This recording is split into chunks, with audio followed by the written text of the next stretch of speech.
Hello, welcome. I know we look like Batman and Robin, but we're someone different. So stay tuned. Start here at 11:30 and explain who exactly we are.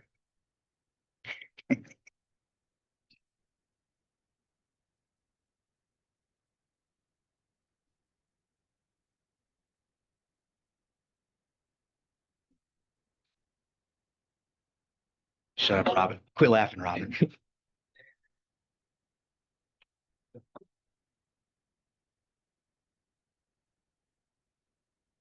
All right, we have 11:30 on the nose. This is the best Batman voice that I've got, so we'll go with it. But actually, we are not Batman and Robin. I am Inflation Man, and this is Tariff Boy. So we've got new names that we're going by, but we want to welcome everybody to our Ghoulish Market webinar.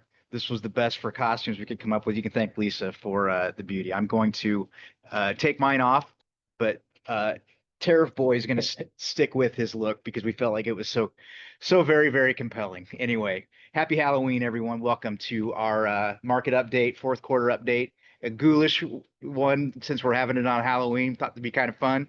So anyway, we'll march on here. Let's get a few things out of the way. We've got the chat open, so if you've got any questions along the way or you want to share any thoughts, please include those in the chat. We'll be watching those as we move through here. Number of things to cover. Obviously, as usual, there's a lot going on in the world, so we want to talk about what we know, what we don't know, where we think things are going from here. It's been a pretty remarkable year, quite honestly. We're coming off of two really good calendar years where the market's been performing very well, particularly the stock market, bonds, international stocks, gold, you name it. They've all had a pretty good run. And so it can always lead to these questions of, or is the market getting too high? What kind of risks do we have? Is this a good time to exit? Should we be making any big changes? Things like that. So we will address all of that today. Let me kick over to our slides.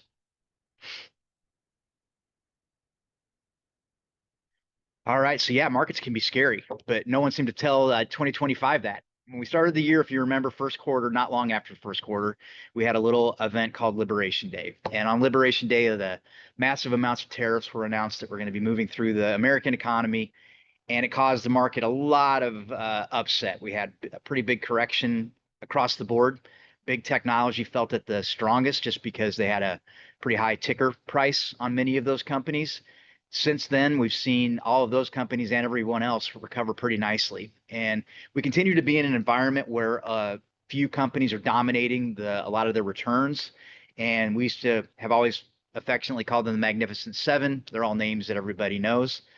They've diverged a little bit to where you're seeing some of them do quite a bit better than others, depending on their exposure to tariffs and other things like that. But what we wanted today is just kind of lay out what we're seeing, where we might have a few concerns, where we think there might be some opportunities, and of course, answer any questions that everybody might have. So, all right, there's our disclosure.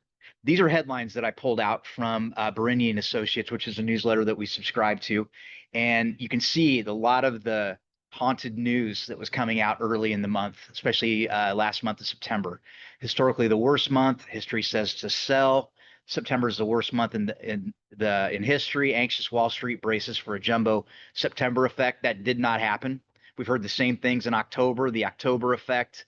Lots of calls for correction. If you're watching the news, you're probably hearing a lot of bad news and a lot of things that are saying this market has no chance to go any higher. And the more that they say that, the more that it peskily moves along and continues to advance. So we kind of have to ask ourselves why. Oops. This is a chart just of the Vanguard Total Stock Market Index, ETF, and you can see it's up 16% for the year. We had our dip in April.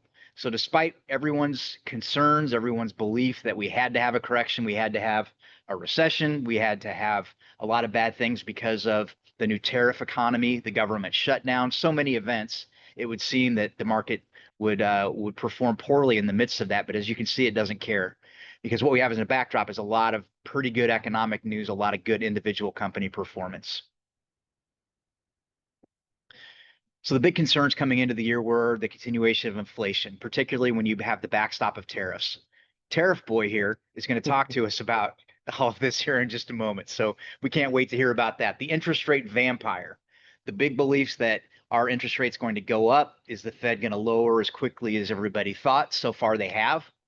the recession ghost, which is always looming, is the consumer could slow down. We could have a shock geopolitically that could lead us into a recession pretty easily. And then, of course, the shutdown, which the market has completely disregarded as far as a concern for economic and stock market performance. But it is looming out there, and there does not appear to be a resolution in sight unless something's happened this morning and that I don't know about, Tariff Boy. To you, but I think No, we're I still think shut down. still shut down. I think the latest headlines I read is the talks might begin next week, but I don't think they're going to get anything done before the November 1st deadline. All right. All right, I'm going to kick it over to Tariff Boy. He's going to talk to us about a lot of things, mostly inflation oriented. We think this is one of the biggest imports in the market that we need to be watching because it's got so many tendrils into how companies perform, how the economy performs, all of those kind of things. So have at it. Yep. So inflation has been around and above the Fed's 2% target for about 4 years now. It's come way down. You'll see on the next slide from its 2022 highs, but it's still lingering, mostly due to shelter costs. But now tariffs add a whole new layer to inflation. And again, you'll see that on the next slide. But this one is quite interesting. It shows the trend for domestic product prices and imported product prices. And you can see coming into 2025 and through the first part of the year, prices were actually decreasing both domestically and internationally. And then that dotted line there is Liberation Day. You can see both sets of products reverse course and started moving upward. Obviously, pre-tariff, imported goods were a lot cheaper than domestic. And since tariffs have come into place, they are doing what they are intended to do, and that is giving domestic products a price advantage. As you can see, domestic products are now considered cheaper, the ones that are measured here. But regardless, both are still more expensive than their pre-tariff prices. So while they are working, making domestic products more attractive, it's still hurting your wallet nonetheless. And then this is a good slide breaking down inflation by different areas. So back in 2022, energy was a big contributor, and that's shown in the green at the top. And then as we move through time to the present, you can see the dark blue at the bottom, and that's shelter costs remaining high. That's what's keeping inflation elevated around 3%. And if you look to the last few lines on the right, you can see orange starting to perk back up. That's core goods. And that is most likely due to the tariffs that have been passed through to the consumer thus far. Tariffs are a tax on the consumer paid by us, raising prices. Therefore, it is inflationary. And when we have inflation ticking up, the Fed cutting interest rates, while we haven't seen it quite yet, inflation could come back rather quickly. Do you think that's Prairie Fire orange? Pretty close. Like it. All right. And then one more slide on tariffs. This goes all the way back to 1900. Obviously high during World War I, World War II. They've been low pretty much ever since. The orange on the right is the Liberation Day average, and it's since been revised down to 19. So while they've made some progress, they are still definitely a lot higher than what we're used to. So just an interesting visual there. All right. Thank you, Tariff Boy. That was good information. We are, if you had to name a concern that the team here has the most, it would be inflation sparking back up. And it's kind of hard to believe that with the way tariffs are filtering through the economy, we haven't seen it yet. And we also have a Fed then that's lowering interest rates at the same time. It's a little bit of an interesting dichotomy, but so far it's working. So a couple of tricks or treats in the market we want you to be thinking about. We're coming into year end, and there's the OBA bill that's been out. There's a lot of changes coming next year to how 401ks and some of those are going to work. There's just a lot of tax planning stuff going on out there. So in November, we're going to have another call, and we're going to talk about year-end things, tax planning with the new bill, Social Security for next year, all of these kind of things that we'll touch on briefly today. But we also wanted to let you know that there's more information coming as we move through kind of a new era starting next year is the way some of these rules are going to work. So As we move into year end, we're always looking to harvest any losses. We do this inside of taxable accounts for a reason, in that we can realize a loss that will then bring down our client's capital gain tax exposure for the year. We always look through to where we can best take advantage of this inside of those taxable accounts. As you're probably aware, though, for the last 3 years, the markets have gone up. So we have very, very little opportunity to do this. Most positions are up and have grown, and capital gains exposure is a bigger issue. But where possible, we are working through doing some tax loss harvesting. We're diversifying our clients across sectors. Big tech has been ruling the day, driving the market. We absolutely do have exposure to there for everyone as well, but we are trying our best not to let that get grossly overweight, because when we saw like the correction in April, that's where we feel like the biggest exposure is to a sharp correction. So we are spreading across to things like banks. We're taking a look right now at healthcare. We like infrastructure and the things that we're seeing going on there. So we're moving into sectors that don't have as much exposure to the whole AI overwhelm that's going on right now. Gold's been the best performer this year. First time in many, many years. As you all know, I've always believed in gold as a store of value. That's a good diversifier inside of portfolios. It's also what I call a buy low, sell high type of asset, where when it gets up, you can't attach a price to it like you can a share of Apple because it doesn't have any earnings. And so similar to the new version of gold, which is Bitcoin, when the prices are up, we do like to trim that. We've already been doing that throughout the year as we've seen it increase. It did have a recent pullback here, but there's no reason to believe. There's a lot of central governments that are buying gold. They want to be outside of the dollar denominated economy because of tariffs and a number of other issues. And so it could still hold up pretty well, but we do want to take profits with an investment like gold because it doesn't behave like others. All right. So as when we're looking into 2026, a number of things are changing. On the right, I've got Social Security. They just announced the 2.8% COLA, or cost of living increase, will be applicable to all of you. So while we're not getting 2022's 8 or 9%, 2.5%, 2.8 isn't bad. And so you can all expect that that's going to happen for all of you that are collecting Social Security right now. There are some changes coming in the way 401ks are going to be handled next year as a result of the OBA bill. And so I'm going to have Tariiff Boy here explain those for us. Yes, so starting, talk about two things. The first being the change that's effective January 1st of 2026, and that is if you are doing any catch-up contributions, so if you're 50 plus, and you are considered by the IRS as a high income earner, right now it's at 145,000 for wages. Now this is based on every individual. This isn't based on like how if you file married filing jointly. This is just on your wages. Your catch-up contributions are going to be forced into a Roth 401k. And that's just because the government wants tax money now. So the biggest thing for you guys is to make sure that your company offers a Roth 401k for that money to go. Now, every 401k company is going to handle this a little bit differently. But for you, just make sure that if you are considered a high income earner earning over the 145,000 that you do, your company has a Roth 401k for those funds to go to. So we consult to a lot of 401k plans, and adding the Roth 401k if your company doesn't have it, in most cases, is not either costly or difficult time endeavor to get that added. We're just wanting everyone to have a heads up just to make sure it's available to you, because if it isn't, you may not be able to make a catch-up contribution next year because they're basically forcing everybody to do this above a certain income level.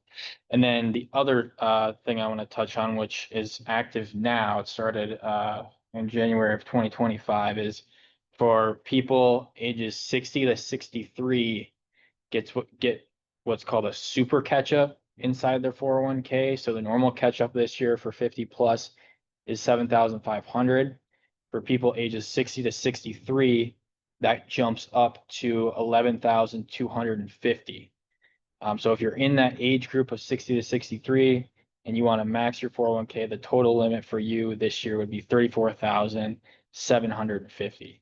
But then as soon as you turn 64, it goes back down to the normal 50 plus catch up. So it's just that little period in your early 60s where you get that extra boost. So something to be aware of if you want to fund your 401k to the max. I'm very confident that the government in Gotham City is doing all that they can to make life difficult. These rules are so antiquated and so specific and have so many phase outs. It's just really, really difficult to decipher. So we're here to help wherever we can. If you give us your specific situation, we can walk you through what you can and can't do moving into 2026. But these 60 to 63s and certain incomes that count, certain incomes that don't, is all part of this OBA bill. And for many of you, if you are the the promise was that Social Security would no longer be taxed. That's not what's included in the OBA bill. It is a larger deduction if you're over 65. So the standard deduction is going to be allowing you to add $6,000 to that. However, there are income phase outs there as well. And they start at 75,000 if you're a single filer, and basically decreases that 6,000 down to what could be zero depending on your income. While it's a nice benefit, it's a nice deduction if you can get it. For many, your income will be too high or it will be phased out. So hopefully it's a good thing for you. Next year, too, a lot of things are going to be changing on the charitable side. You can still do qualified charitable distributions or from your IRAs. If you're taking required minimum distributions, you can take those and pay them directly to a charity. That's still continuing, but a lot of the other charitable rules are changing. So again, our call next month, we're going to focus on some of these things, kind of break down the OBA bill, and also look at how it's going to affect year end, and then as we move into 2026. But taxes and the way income phase outs and all this are going to work is going to keep all of us busy for the next couple of years, I suspect.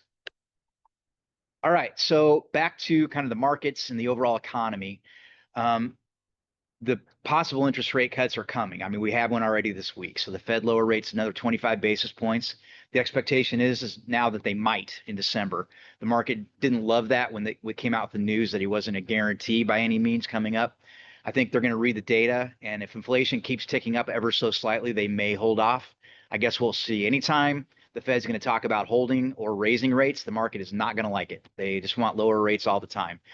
So it is what it is. We also don't want inflation. And so that's how they temper that, is if we had, like when we had inflation, they had to raise rates significantly, as I'm sure you all remember from 2022. It'll be interesting to see. Personally, I would love to see them just take it easy and kind of let the economy sort itself out, let all of the impact of tariffs showing up in the numbers. And all of our numbers are going to be delayed because the government's been shut down. So a lot of the data that they need to parse coming into that December meeting, they may not have. So it could be not only just them choosing not to do it, but they don't have enough information to make that decision. So screwy times for sure. Inflation has kind of stayed where it was. We've come into, I believe, an interest rate environment that we're, CDs now are paying what, 3.75, rates were up above 5 and we're back down to these levels. I don't think by any means we're going to be going to zero interest rates again like we did unless we had some sort of huge economic shock.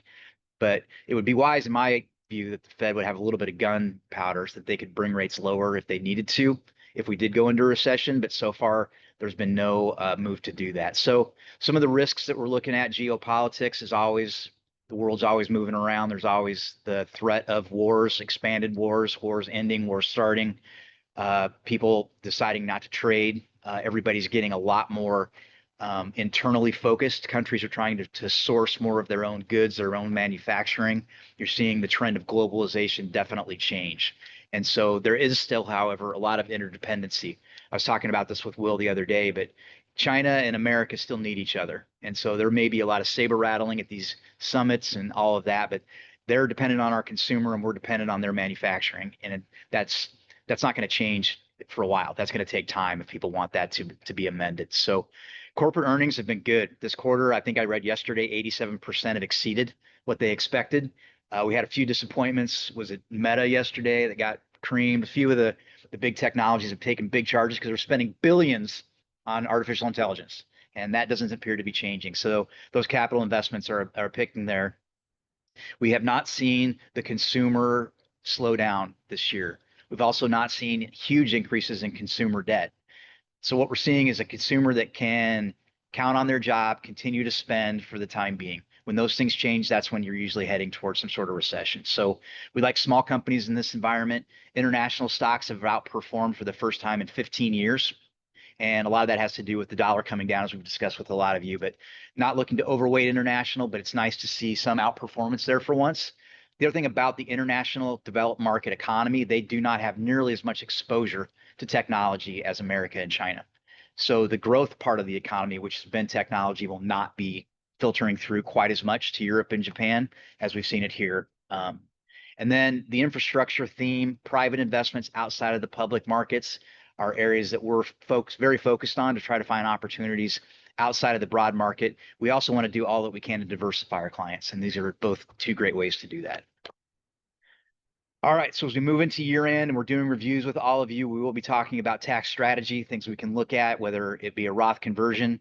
DAF stands for Donor Advised Funds. This is a great way to make your charitable gifts in a tax efficient manner. We can walk through those and we'll talk about these more next month in our review. Required minimum distributions, obviously want to make sure those are done before calendar year end. Here at Prairie Fire, we have Lisa, and Lisa runs RMDs, and they're usually done by the end of October. So Halloween is her favorite time of year, or maybe not. We are rebalancing portfolios. We're bringing stock exposure down for clients that have seen a lot of appreciation because of the growth in the market. Obviously, always looking at beneficiary designations and any charitable giving that folks want to do prior to year end. So, all right, try this again. Oh, I think I'm messing it up. All right, so thank you. Thank you for being a part of our ghoulish, uh, scary presentation today. I've got the chat open. I can't see it without looking down because of my stupid mask. But anyway, really, really want to thank everybody for joining us. On a serious note, we're always welcome to have any questions that came up as a result of this, but appreciate the good humor. Thank you, Tariiff Boy, for all your hard work and your getting ready here to take your CFP exam next couple weeks here. So big time for Will, getting ready for the next big step. So anyway, thanks everybody. I'm not seeing any questions. We will sign off and talk to everybody real soon. Thank you. Happy Halloween. Thanks, guys.